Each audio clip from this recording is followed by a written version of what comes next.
So today we're going to talk about inverse variation. Now, in the past topic, we've already talked about direct variation. And it's just a way of setting up an equation. So the idea was, if we are told that some variable varies directly with another variable, this is the proper way of setting up the equation. And so, sort of like our trigger word was varies directly. Well, we have another trigger word. If you read something like y varies inversely, or is inversely proportional, or inversely direct, or inverse variation, any of those terminologies with x, this is how you set up the equation, y equals k over x. So the idea is, if your trigger word is direct, y varies directly with x, the variables are sort of on the same level. They're not on opposite sides of a fraction. But if your trigger word is inversely, then whatever your two variables are, it should go in the denominator. So you just have to be able to, again,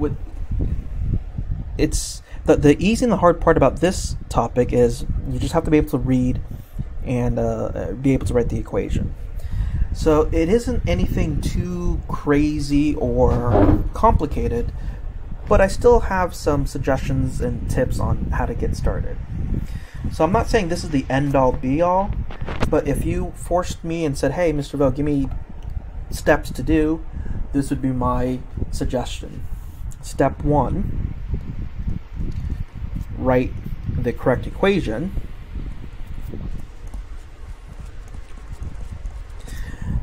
Now, you're probably going to be dealing with word problems, so they may not say y and x's. They may say distance and time and heights and feet.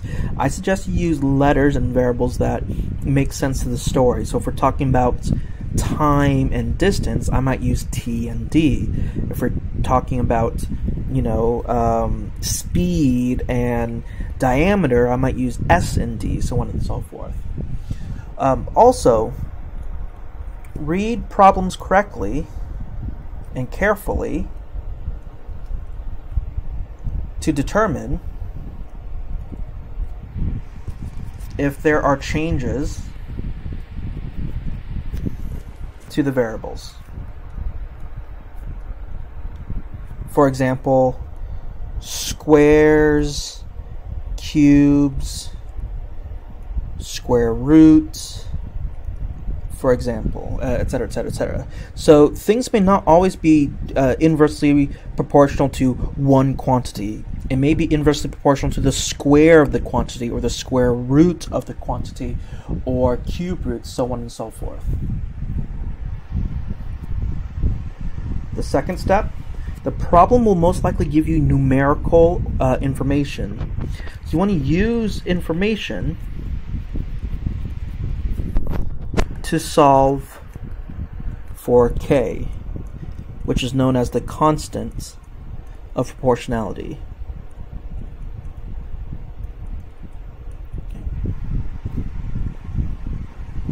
Once you solve for k, you're going to create what I call a complete equation by plugging in k into the equation that you made in step 1. And the last step is to use your complete equation to solve the rest of the problem.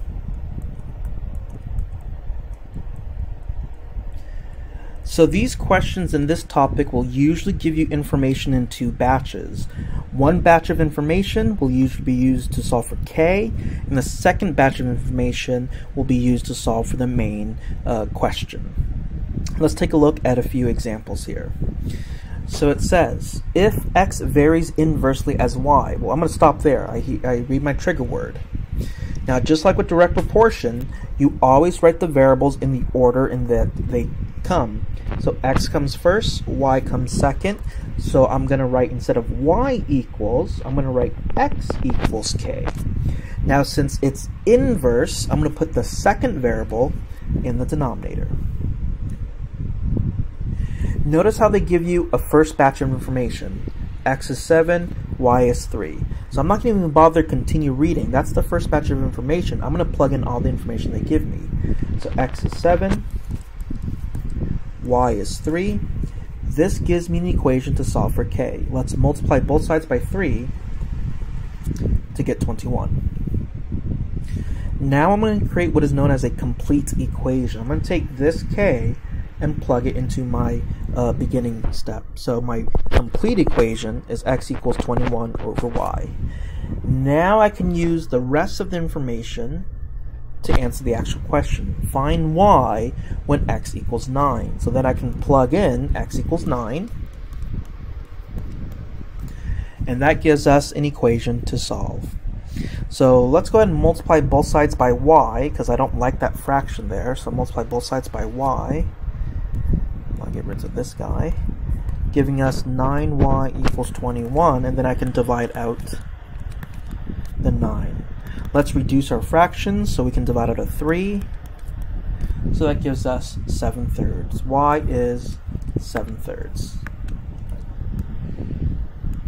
So that's the 4 steps in action. Step 1, create the correct equation. Step 2 is to plug in the first batch of information and solve for k. Step 3 is to create the complete equation by plugging back in the k. And then step 4 is using the second batch of information to solve for whatever the question is asking to solve for. So let's go ahead and just do a handful more examples just so you guys can get the idea of this. The second example, if r varies directly as the, oops, little typo, there should be inversely. Everything in this topic is inverse. So if r varies inversely as the cube of s, so there's our trigger word, varies inversely. So we're going to write the variables in order. R comes first, and then this is different, the cube of s. So we have to be able to read that that's not just a simple s, but that's s cube. So let's go ahead and write down our equation. R, because it comes first, equals k. There's always a k there. Since it's inversely, we're going to put a fraction bar, and then s cubed will go in the denominator. Then they're going to give us the first batch of information. R is 5, S is 3. So we're going to plug that in. R is 5, S is 3. And then we can do math to solve for k. 5 equals k over 27. And then multiply both sides by 27. You get 135 equals k. Then I can take this k value and plug it back into our original problem, or original equation, to get a complete equation. And then we can use the second batch of information to answer the question. Find r when s equals 2. So I'm just going to plug a 2 in for s. And then you just do math. 135 over 8. I don't think we can reduce that, so just leave it as a fraction. So the hard part about this topic is just reading and then translating. But if you can read and translate, you are good to go. Just another example here. So here's our trigger word, varies inversely. Here are our variables, a, and the square root of b, which is the square root of b there. So let's write our first equation. A equals k. Inversely means fraction bar, the square root of b. First batch of information, so let's plug that in. A is 7, b is 36. And then let's do math. The square root of 36 is 6. Multiply both sides by 6 gives us a 42. So then we can create a full equation or a complete equation by plugging that k in. So we have a equals 42 over square roots of b, and then we can use the second batch of information to solve. So we have a equals 42 over the square root of 289. And if you're not good with square roots and whatnot, just you can always use a calculator, or you can use the factor tree. But it turns out that the square root of 289 is 17. And then try to reduce that as much as possible, but you can't, so that is your final answer. Now, those first three examples were just sort of like abstract algebra examples. More likely than not, you'll see these inverse proportion questions in word problems, so we have to be able to read and write equations. So let's read this next example. The time it takes for you to get to campus varies inversely. Well, the moment I hear varies inversely, that's my trigger word. Next, I'm going to read to the left and to the right of it to figure out what quantities, what variables we're talking about. So to the left here, what's the main object of the story? Hopefully you guys can see that it's time. So we can use whatever variable we want. Let's use t for time. Let's read to the right of the trigger word. What's the main object of that part of the sentence? Hopefully we can see it's the driving speed, right? So let's use s for speed. So now we can set up our equation. T equals k, and since it's inverse, we use a fraction bar, s. Next, they should give us a first batch or first block of information. So let's see here, averaging 20 miles an hour, 1.5 hours. Now, we only have two variables, time and speed. So once you identify the block of information, you have to figure out which variable it belongs to. 20 miles per hour. I mean, I hope that's common sense. You guys have some experience with being inside of a vehicle, I hope. 20 miles an hour, that is a speed. 1.5, let me use a different color. That is a speed. 1.5 hours, that's obviously a time. So plug everything that they give you in.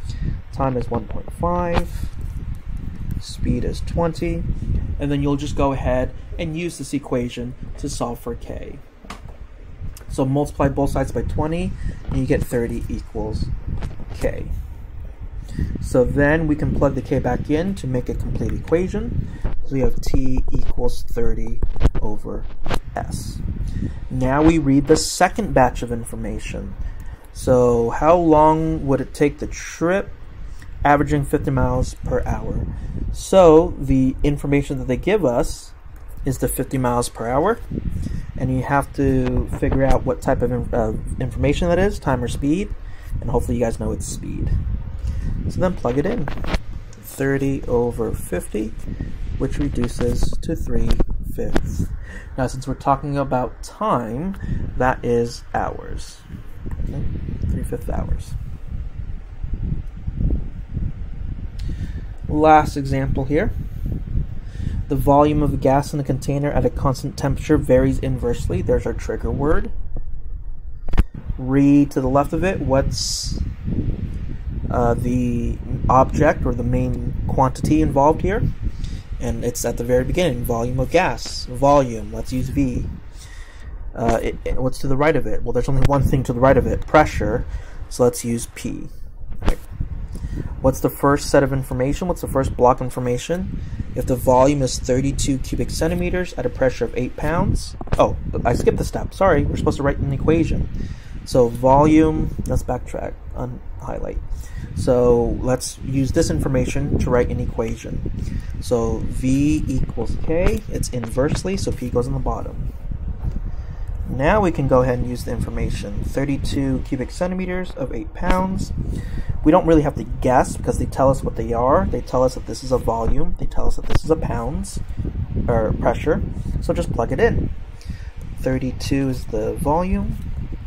8 is the pounds. Solving for K, multiply both sides by 8. And that gives us... what does that give us?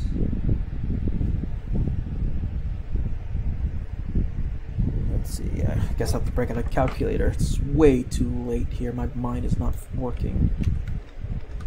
256. That's 256 equals K.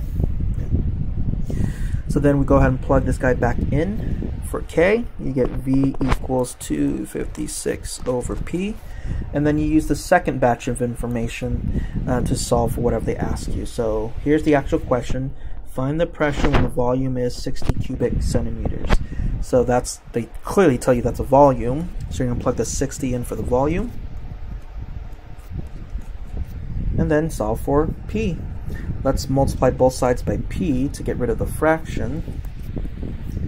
So we have 60P equals 256. Divide both sides by 60. And let's see if we can't reduce that. We can probably divide out of 4. So that's a 64 out of 15. And I think that is it. That's all we can reduce. And this was pressure. And what was pressure? Pressure was in pounds. So this is pounds. So varies inversely. Just like with the direct variation, the main focus of this topic is reading sentences and translating it into equations. The idea is if you read the trigger word varies inversely, it's whatever variable comes first equals K, and if it's inversely, you put the second variable in the denominator. That's how you set up these problems.